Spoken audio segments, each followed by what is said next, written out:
Sou ex-integrante da Nova Era, praticava cartomancia, trabalhava com adivinhações e usava bola de cristal, ganhava muito dinheiro adivinhando o futuro, fazia rituais para casamentos, prosperidades, boa sorte no namoro, destruição de relacionamento e vida sentimental. Já fiz ritual para uma moça gostar de um rapaz. Eu conseguia qualquer mulher que eu desejasse através do ritual que eu fazia em mim. Preparava rituais e passava no meu corpo. As mulheres me enxergavam como um galã de cinema. Eu ficava invisível. Passava uma porção no meu corpo e ninguém conseguia me ver. Uma poderosa força cobria o meu corpo sem deixar as pessoas me verem. Muitos falsos pastores faziam amizade comigo por causa das porções de ervas da prosperidade. Eu extraía o óleo de uma planta, fazia o ritual e vendia para as pessoas. Muitos pastores compravam e ungiam as pessoas e profetizavam a prosperidade com esse óleo. As pessoas conseguiam bons empregos com salários altos, entravam em grandes empresas. Satanás também engana,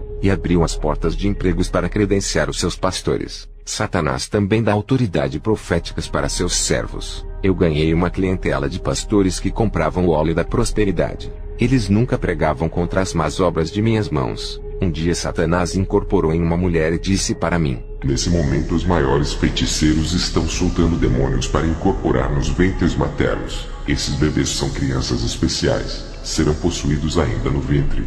Nascerão com grandes habilidades emocionais e intelectuais. Eles serão os futuros políticos, médicos e juízes, os quais irão preparar a nova ordem mundial para o anticristo. Você será um desses homens que irão fazer o ritual de abertura para uma nova era. Eu preciso que faça o seu nível de feiticeiro crescer. Ainda não é um dos grandes. Fiquei espantado com essa revelação. Estava em casa me preparando para visitar a igreja de um cliente. Eu fui fazer uma visita na igreja do apóstolo. Ele trabalhava com o seu dom da cura. Uma fila de pessoas pedia oração na igreja. Esse pastor fazia orações com imposição de mãos. Ele tirava a enfermidade de uma pessoa e transferia para o corpo de outra. Pessoas com câncer e outras doenças eram curadas. Ele oferecia grandes quantidades de ofertas. Depois aquele pastor transferia as enfermidades para as pessoas que não davam ofertas. Ele dizia que a maldição iria afetar todos que não abençoassem a obra. Aquelas pessoas infectadas com as enfermidades faleciam. As pessoas da sua igreja ficavam com muito temor das maldições e contribuíam com as suas ofertas investindo na obra de Satanás. Enquanto as igrejas sérias estão fechando as portas por não terem dinheiro para manterem a obra. Quando eu era adepto da Nova Era, eu tinha amizade com esse apóstolo que me dizia tudo o que se passava no seu ministério. Fui à igreja do bispo fazer uma visita. Esse homem tinha grande autoridade sobre os demônios. Ele fazia todas as pessoas endemoniadas caírem no chão. Ele tinha uma grande propriedade com 10 carros na garagem. Tudo com o dinheiro da igreja. Ele disse para eu abrir um ministério para sair da situação humilde em que me encontrava. Apesar de eu ganhar muito dinheiro sendo um participante da Nova Era, mas para o bispo ainda era pobre por eu não ser um empresário do mundo religioso. Esse bispo um dia profetizou que um homem teria prosperidade. Poucos meses depois esse rapaz conseguiu entrar em uma grande empresa e comprar carro, apartamento e tudo o que ele queria. Eu perguntei para ele se suas palavras tinham poder. Ele me respondeu: sim, as minhas palavras são proféticas. Tudo o que eu falar tem que se cumprir. Está no contrato de quando eu fiz aquele pacto da venda da minha alma. Eu disse para ele: sabe que sua alma vai para o inferno? Ele disse: tenho consciência disso, mesmo não acreditando que esse lugar existe. Eu considero como uma mitologia hebraica. Assim como não acredito em paraíso celestial, o nosso céu e o inferno são construídos na terra. O dinheiro é o Deus que determina se viverá no céu ou no inferno. Você pode fazer o seu céu na terra, e com todos os tipos de bens materiais. Eu tenho consciência do pacto que fiz. Não posso voltar atrás. Um dia algumas pessoas desafiaram a sua autoridade. Ele profetizou que essas pessoas iriam morrer. Dias depois uma dessas pessoas se suicidou. A outra foi assassinada e uma mulher que havia desafiado o bispo morreu com uma enfermidade. O bispo me disse: tenho poder para abençoar e também para amaldiçoar. Todos esses pastores que eu conversei eram adeptos da Nova Era junto comigo.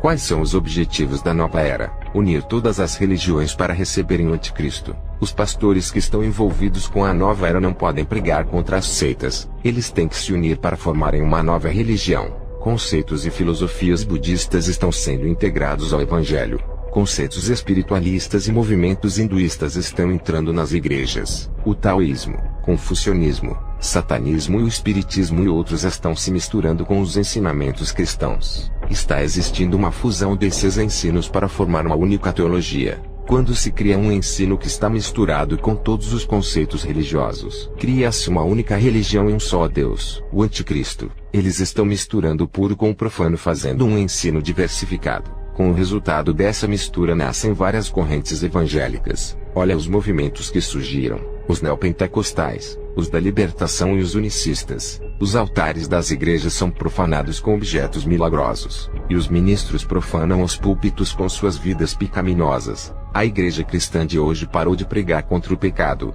Isso é o plano da nova era: juntar os católicos e também os cristãos. Esse é o projeto ecumênico do anticristo de unir as religiões e os povos. Eu, como participante da nova era, não acreditava mais nas igrejas. Um evangelista começou a falar da salvação para mim e do amor de Jesus. Aquelas palavras para mim estavam fora da esfera cristã de sermões que eu ouvia em outras igrejas. Ele me abordou na rua e disse que Deus iria me usar na terra. Naquele momento olhei para aquele homem com grande ira e ódio. Eu não sei o que aconteceu. Parti para cima dele e dei um soco no rosto.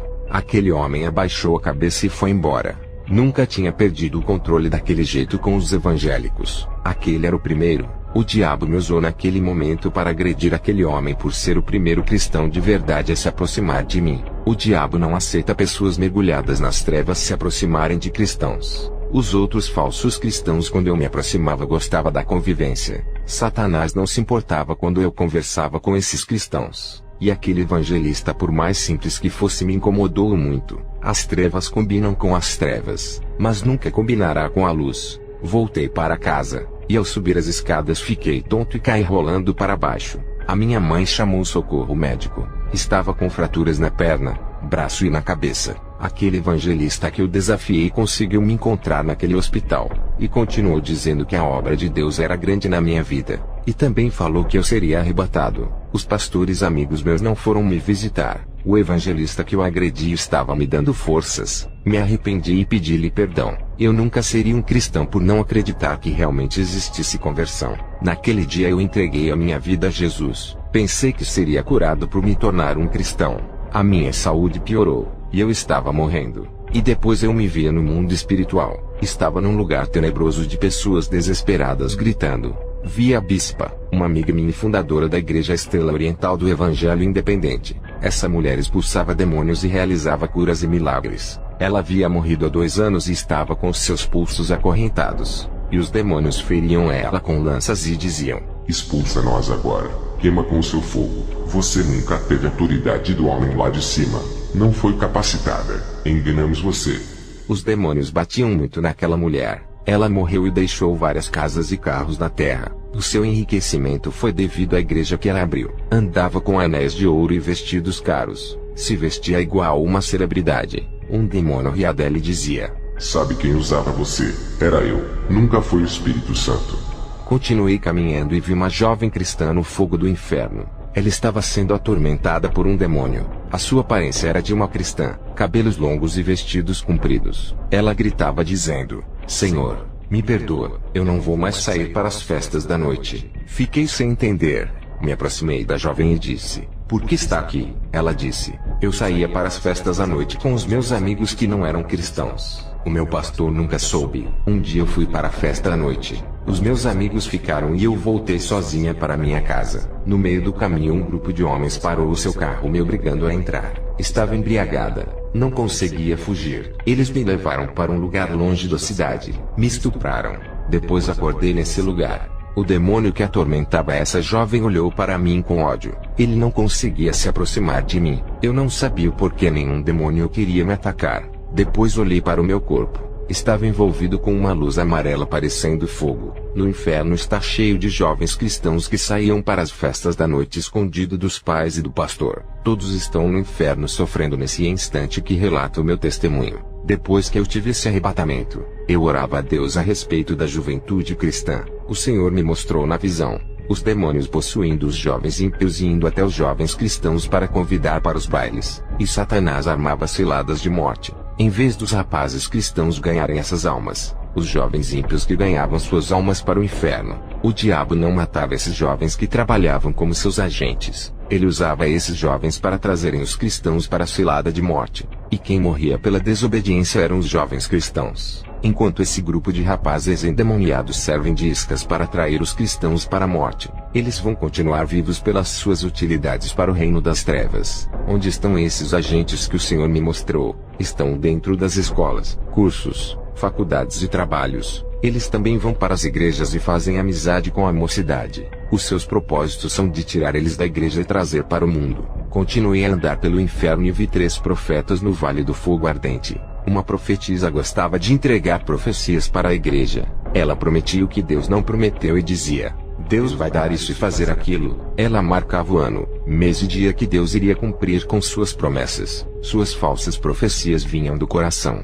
E as pessoas desviaram do caminho de Jesus por não se cumprirem as promessas. A palavra de Deus fala em Números capítulo 23 versículo 19. Deus não é homem para que minta, nem filho do homem para que se arrependa. Porventura diria ele, e não faria. Aquilo que Deus promete ele faz. O que o homem promete em nome de Deus ele não pode cumprir. Não foi ele que disse. Aquela profetisa estava no inferno sendo zombada pelos demônios. Um profeta estava no inferno pelas falsas visões. Um demônio apareceu para ele em forma de um anjo e disse: Fala para o pastor para fazer uma campanha de cura.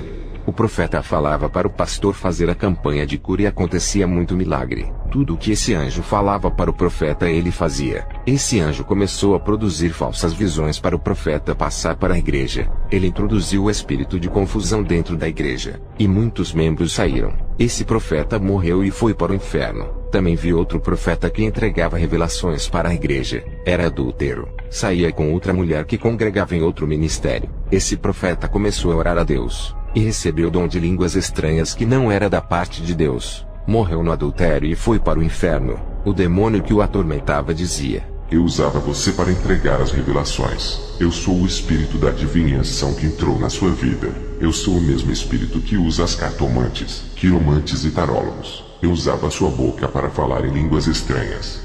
Fiquei apavorado em saber que aquele dom que o profeta pensou em ser de Deus provinha das trevas. Se você é cristão e deixa a maldade entrar no seu coração, nunca vai receber os dons de Deus. Feche o seu coração para o pecado e receberá a porção do Espírito Santo. O anjo de Deus me tirou do inferno e me levou no manicômio. As pessoas estavam loucas porque estavam vendo os demônios vindos à noite e lhes perturbarem. Os médicos aplicavam remédios adormecendo as pessoas para acalmar. Eles diziam que eram alucinações do efeito dos remédios, mas não era. Eu vi como os demônios atormentaram eles. O anjo me levou no prédio onde vi legiões causando mortes e rebeliões. O anjo me levou na igreja de um reverendo. Ele fazia muitos milagres e por trás dele havia muitos demônios. O anjo disse: Ele não tem a autoridade de Deus. A luz não combina com as trevas. Ele não tem o Espírito Santo.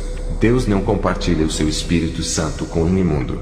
Deus nunca daria os seus dons para esses comerciantes venderem o Evangelho. Ele não dá a sua credencial para enganação. O Espírito Santo nunca irá fazer aliança com engano. Jamais aprovaria a mentira. Uma moça cristã estava dentro daquela igreja. Uma luz brilhava em sua testa e estava escrito Propriedade de Deus. O reverendo se aproximou dela, e quando foi colocar a sua mão em sua cabeça, aquela luz que estava na testa dela queimou a sua mão. Ele se afastou da menina e continuou pregando. Da boca do reverendo saiu uma fumaça negra parecendo uma névoa negra que circulava pelo ar.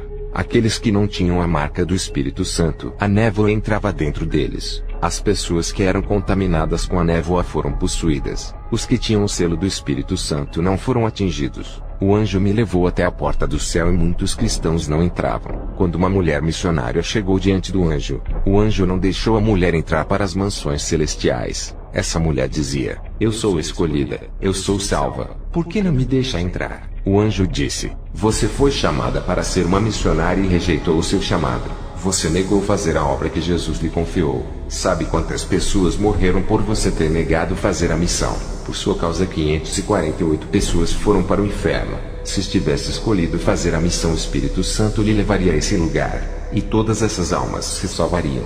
O Senhor Jesus irá cobrar o sangue de cada alma da sua mão. Para quem nega a missão não há salvação, pois tu sabias que tinha o chamado para missionária e preferiu virar as costas. O Senhor Jesus virou as costas para ti.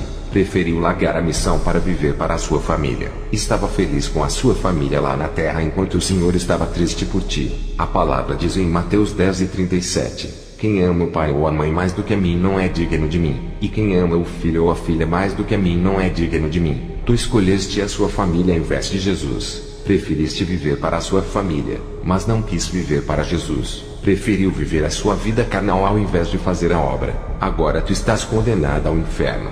O anjo amarrou as pernas e braços e lançou aquela mulher no inferno. Esse é o castigo para todos os missionários que abandonaram a missão de Deus e quiseram viver nos seus prazeres. O anjo auxiliar amarrava as mãos e os pés daqueles que não tinham o seu nome escrito no livro da vida, e atiravam para baixo nas trevas. Um pastor estava na fila, e o anjo procurou o seu nome e não encontrou. O pastor entrou em desespero e disse: está havendo um engano. Sou filho de Deus, nascido de novo. Eu faço milagres. Se não fosse servo de Deus, ele não teria me dado dons. O anjo mostrou a vida dele toda em visão. Esse pastor era um homem dedicado à obra de Deus. Fazia tudo em direção do Espírito Santo. Uma pomba branca pousou nele. Ele orou e pediu o dom de cura e profecia, e os recebeu. Ele começou a se exaltar pelo crescimento do seu ministério. A soberba entrou no seu coração e começou a usar os dons da cura e da profecia em troca de ofertas. Na visão, a pomba branca se afastou dele e retirou o dom da cura e da profecia. O pastor ficou um mês sem os dons da cura e da profecia. As suas orações arrogantes exigiam que Deus desse os seus dons. Ele não quis se arrepender e continuou com as suas orações egoístas. Um espírito maligno se apoderou do seu coração e lhe trouxe o dom da cura e da profecia. Ele continuou usando os dons e pedindo grandes quantidades de dinheiro. Em seu pensamento, ele tinha se reconciliado e conseguido os dons de volta. O pastor, indignado, disse: eu fui usado por um demônio para realizar milagres. O anjo disse: Deus retirou o Espírito Santo da sua vida e seus dons, igual fez com Saul. Sansão, quando pecou, teve os dons retirados. Ele se arrependeu e Deus lhe deu de volta. Você não se arrependeu dos seus pecados, não se humilhou morrendo em seus pecados. O pastor implorou de joelhos. O anjo amarrou os pés e os braços e o jogou nas trevas exteriores. Não entrei no reino dos céus, fui até os portões celestiais. O anjo mostrou para mim uma igreja de cegos na terra. O pastor cego guiava o rebanho pelo caminho esquerdo. Eu gritava para eles: o caminho está errado, vamos para a direita. E de fato isso aconteceu. As pessoas estavam todas andando em um evangelho híbrido. Tentei alertar eles sobre o perigo. O pastor me chamou de rebelde, e a todos que estavam incitando a se rebelarem contra a sua liderança. Voltei para a terra e a minha saúde se recuperou. Quando eu estava no inferno, os demônios não me tocavam porque o evangelista ungiu o meu corpo antes da minha experiência. Eu amava o mundo, agora amo o caminho de Deus. Substitui os bares pela igreja. Queimei pôsteres de cantores, quadro do meu clube de futebol. Deixei de ser torcedor. Quebrei DVDs de filmes do meu ator preferido e destruí todos os CDs de músicas do meu ídolo preferido. Joguei revistas pornográficas fora e comecei a ler a Bíblia e livros evangélicos. Minha esposa jogou fora as roupas sensuais e comprou roupas decentes. A minha esposa não conseguia se libertar de maquiagem e da pintura dos cabelos. Eu disse para ela renunciar, porque o nosso lar seria de Cristo. Ela foi embora de casa e nunca mais apareceu. Eu continuei fazendo a obra de Deus. Um ano depois ela retornou para casa. Ela disse que se prostituiu com vários homens e estava arrependida, e queria voltar a viver comigo. Eu disse para ela: assim como Deus recebeu Israel depois que se prostituiu com os ídolos, eu também recebo você. Deus odeia o divórcio. Eu também. Vou me esquecer do seu passado. Está perdoada. Vamos viver juntos. Ela, chorando, se reconciliou com Deus, e hoje é a minha esposa, companheira que vai para onde eu vou. Todos os lugares que viajo, ela está comigo auxiliando meu trabalho no Evangelho. Tenho sido um cristão apologético. Vejo a nova era impondo as suas filosofias nas músicas evangélicas, preparando o governo para o anticristo reinar. Igrejas oferecendo salários milionários para pastores apacentarem. E a procura de liderar a igreja não é por amor, e sim pelo salário. Cuidado, nem tudo aquilo que oferece vantagem é o melhor para a sua vida espiritual. É melhor viver em dificuldade servindo a Deus do que ser um pastor com salário astronômico e ir para o inferno. Tem proposta de obra evangélica que vem para atrapalhar a sua vida espiritual e tirar Jesus do centro da sua vida, colocando o dinheiro. A nova era está usando a sua doutrina de substituição, trocando o espiritual pelo terreno. Eu recebi propostas para dirigir a igreja e ganhar salários que mudariam a minha vida em um dia. Não quero apacentar ovelhas recebendo milhões, e nem cobrar pelos meus serviços prestados a Deus. Temos que dar frutos para Jesus para não sermos cortados do seu reino. Esses milionários do reino produzem frutos podres e contaminados com os vermes desse mundo. Os seus frutos são venenosos, matam o espírito daqueles que se alimentam e levam para o inferno. Os seus frutos malignos fazem mal à alma, saciam a fome da carne e não do espírito. Os frutos dos fiéis são saborosos para a alma e de bom agrado para Deus. São frutos de vida eterna que saciam as pessoas espiritualmente. É através dos frutos do Espírito que milhões de almas são alimentadas. Através da nossa vida ganhamos almas famintas oferecendo o alimento do céu. Que a paz de Jesus fique com os irmãos. Amém.